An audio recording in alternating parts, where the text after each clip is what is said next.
Hi guys, and welcome to a case study analysis regarding the IT industry.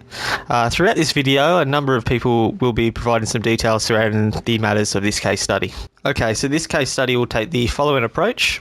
Firstly, we will look at the background facts, so that's the who, the what, the when, etc. Then we will identify broader problems and issues relating to the IT industry. These broader issues will then be narrowed down to 3 key issues, and these issues are those that are covered in this video.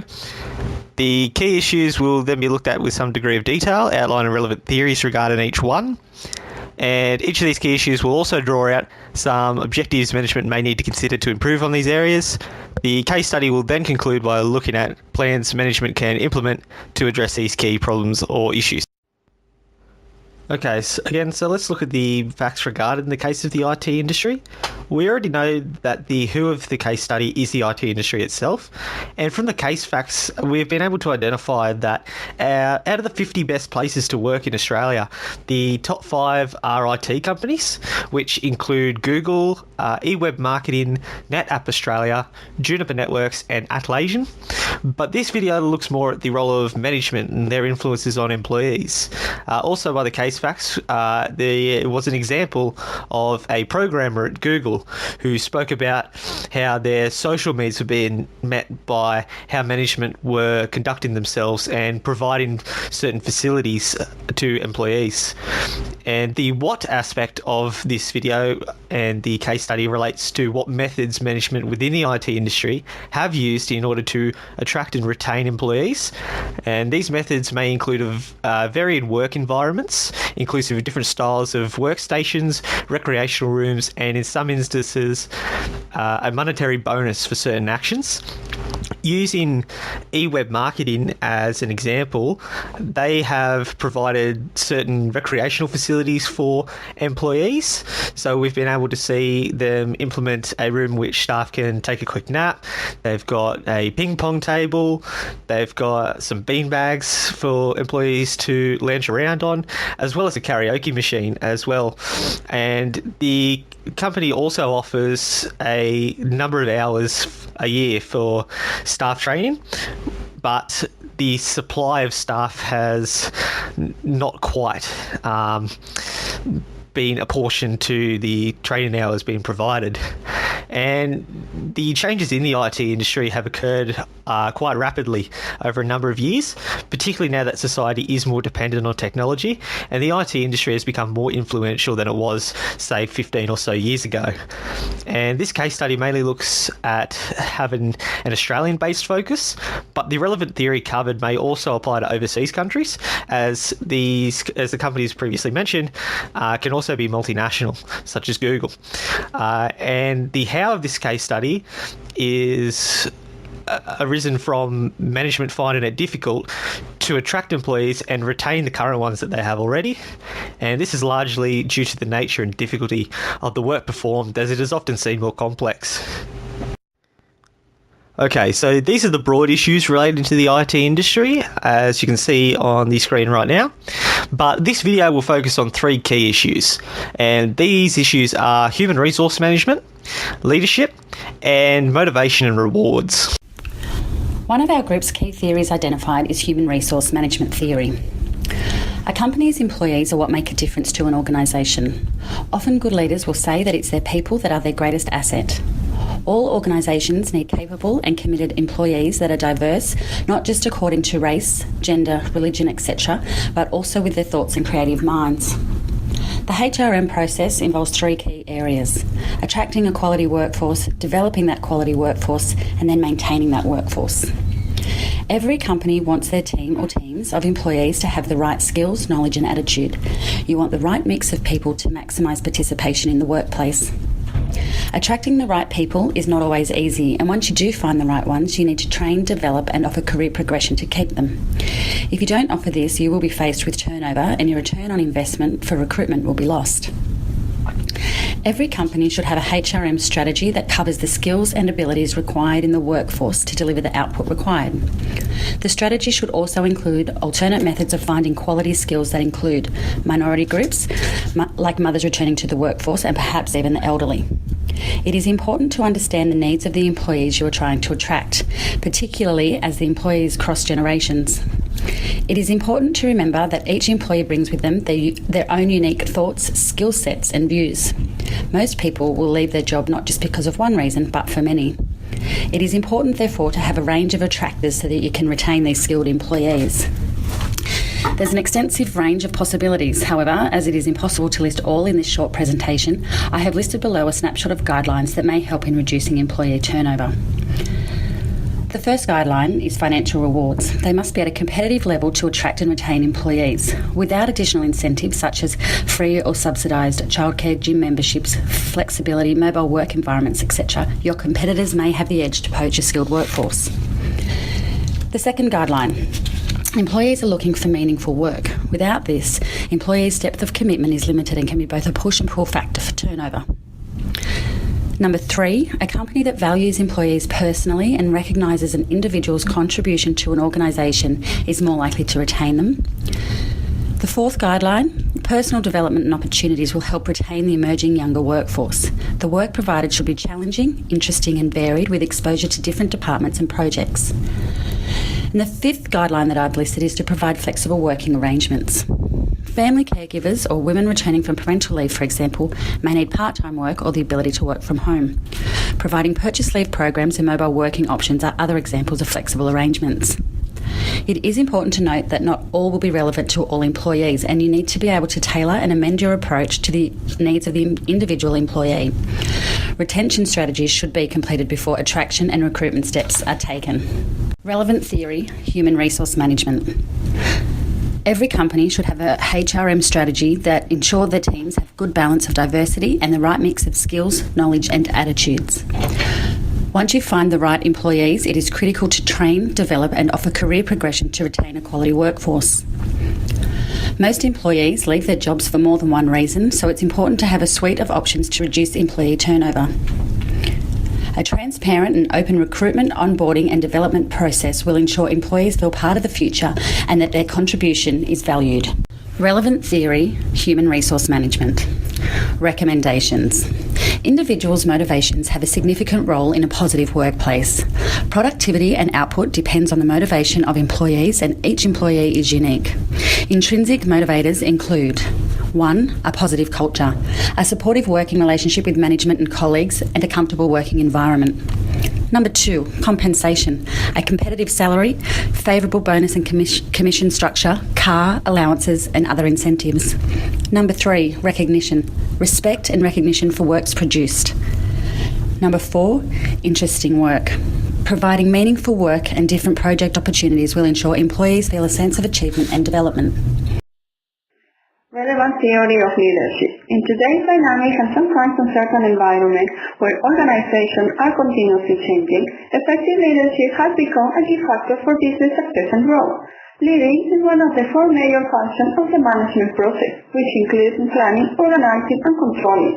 Leading is the process of inspiring people to work hard to accomplish a specific goal. Effective leaders empower staff members. This means they help team members to take the necessary actions and make job-related decisions on their own to turn vision into reality in an ethical manner. A leader creates a positive work environment that motivates employees to perform at high levels. Effective leaders shape company culture. Therefore, an organizational culture that motivates staff members to perform beyond expectations increases productivity and job satisfaction within the organization. The case study shows 5 Australian organisations in the information technology industry that apply different leadership styles and succeed in the process. The relevant theories applied in the case study are Pathway Leadership Theory, Leader Participation Model, and Transformational Leadership. These theories will be explained in more detail. Pathway Leadership Theory. This theory recommends managers to use a leadership style that best fits the employee and work environment. This means the job of the leader is to provide followers with information, support, and other resources necessary to achieve their goals. For example, when job assignments are not clear, directive leadership is applied to clarify job and expected rewards. When staff self-confidence is low, supporting leadership is used to increase subordinate confidence by focusing attention on individuals' abilities. When performance incentives are poor, participatory leadership is applied to clarify individual needs and identify appropriate rewards. Achievement-oriented leadership is appropriate to set challenging goals and increase performance objectives. For example, Google practices different leadership styles depending on the task and situation. When leaders want to set challenges in tasks and expect high performance in return, then high achievement-oriented leadership style is applied. Leader participation model. This theory advises leaders to choose decision-making methods that best fit the problems they are trying to resolve. For instance, an authority decision is a decision made by the leader and then communicated to the group. This autocratic leadership style is convenient when managers possess most of the information and time pressure for decision-making is high. A consultative decision is a decision made by a leader after receiving information or advice from team members. A group decision is a decision made with the full participation of all team members. This collaborative leadership style is suitable when managers don't possess the information, time pressure for decision making is low, and the acceptance of the group is critical for implementation. For example, in web marketing, one of the IT companies mentioned in the case study applies this leader participation model. At web marketing, employees participate in the company's decision-making process. Transformational leadership theory. Transformational leadership is an effective approach to inspiring people and creating a culture that results in a shared vision and common approach to a positive organizational future. Leaders who are transformational are role models to their followers. They make followers feel that they are contributing to something greater than themselves. They challenge and support each staff member to reach their full potential. Transformational leaders encourage their team members to be creative and innovative, with the focus of achieving the best possible outcome for the organization and their team members. In addition, transformational leadership is connected with lower turnover rates and higher levels of productivity, employee satisfaction, creativity, and follower well-being. For example, Google Australia practices transformational leadership. This means that leaders at Google communicate the vision and grant the freedom to employees for implementing ideas. These leaders remove any barriers for their team members so they can be successful in what they do. In summary, leaders at Google create the right culture that motivates team members to perform at high levels. Motivation is described as the forces within an individual that account for the level, direction, and persistence of effort expended on work. Basically, someone who is highly motivated will work harder than someone who is not motivated. A motivated workplace is one that is full of extrinsic and intrinsic rewards. Recognizing and rewarding successful performance can potentially influence intrinsic and extrinsic factors in motivation, although managers must ensure they respect diversity and individual differences. An extrinsic reward is one that comes from someone else, usually a manager or supervisor, and will normally be in the form of bonuses, time off, verbal praise, and even promotions, whereas intrinsic rewards are effectively from within the individual and evolve as tasks are completed as they are built into the job. These will include such areas as personal development and belief in one's competency to do the job. There are many content theories that have been developed over the years. It is important to note that not one individual theory will satisfy a particular organisation, so aspects or combinations of each may be required, but they do form a good basis in developing appropriate strategies for a workplace. Some of these theories include Maslow's hierarchy of human needs, Alderfer's ERG theory, and Hertzberg's two-factor theory. Abraham Maslow's hierarchy of human needs consists of lower and higher order categories. Lower order are based on well-being factors and consists of physiological, safety, and social concerns, while higher order are development and growth factors such as esteem and self-actualization. Clayton Alderfer built on Maslow's theory with ERG, which is existence, relatedness, and growth. These are existence, which is the desire for well-being, relatedness, which is interpersonal relationships, and growth, based on growth and development. Frederick Hertzberg proposed the two-factor theory, which was developed from patterns identified in responses from around 4,000 people about their work. Hertzberg's two-factor theory focused on hygiene, or dissatisfiers, and satisfier factors. Hygiene factors include base wage, working conditions, organisational policies, and quality of supervision. These can be seen as sources of job dissatisfaction. Hertzberg's theory says you can make improvements to these factors of the job, which will see people become less dissatisfied, but it will not increase satisfaction. Whereas to see improvements in satisfaction, you make improvements to the content of the job, which will see performance grow through satisfier factors such as achievement, responsibility, recognition, and personal growth. As well as content theories, there are a number of process theories and reinforcement theory with regards to motivation. Equity theory is based on the notion that perceived inequity is a motivational force. In short, if someone believes they are unfairly treated in comparison to others, they are motivated to eliminate this feeling and return to a perceived state of equity. This theory reminds us that people will behave based on perceptions and whether rewards are fair and equitable. Expectancy theory looks at what determines someone to work harder. It was proposed that for motivation to work was dependent upon three factors. Expectancy, a belief that hard work results in achieving required performance. Instrumentality, a belief that if you perform successfully there will be rewards for that performance. Balance is the value someone puts on the particular reward. It is therefore determined that motivation is directly related to the levels of these three factors and should receive equal focus to achieve the highest level of motivation. Goal-setting theory works on the premise that task goals, if set properly, can be highly motivating. Goals set the expectation of any task and provide a measure of what needs to be achieved. Participation in goal setting is an important aspect, and management by objectives is a good example of where this can work to motivate the employee. Reinforcement theory of motivation works on the basis that reinforcement of behaviour based on a good outcome will most likely be repeated, whereas behaviour that receives a negative outcome is more likely to not be repeated. There are four strategies of reinforcement. Positive is based on rewarding good performance. Negative is around the withholding of punishment. Punishment is an undesirable outcome of poor performance, and extinction involves the complete removal of an undesirable behaviour or the factors that contribute to that behaviour. Okay, so these are the broad issues relating to the IT industry, as you can see on the screen right now. But this video will focus on three key issues, and these issues are human resource management, leadership, and motivation and rewards. The implementation plan for human resource management, breaking it down into short term between 1 and 3 months, medium term between 3 and 12 months, and long term between 1 and 5 years.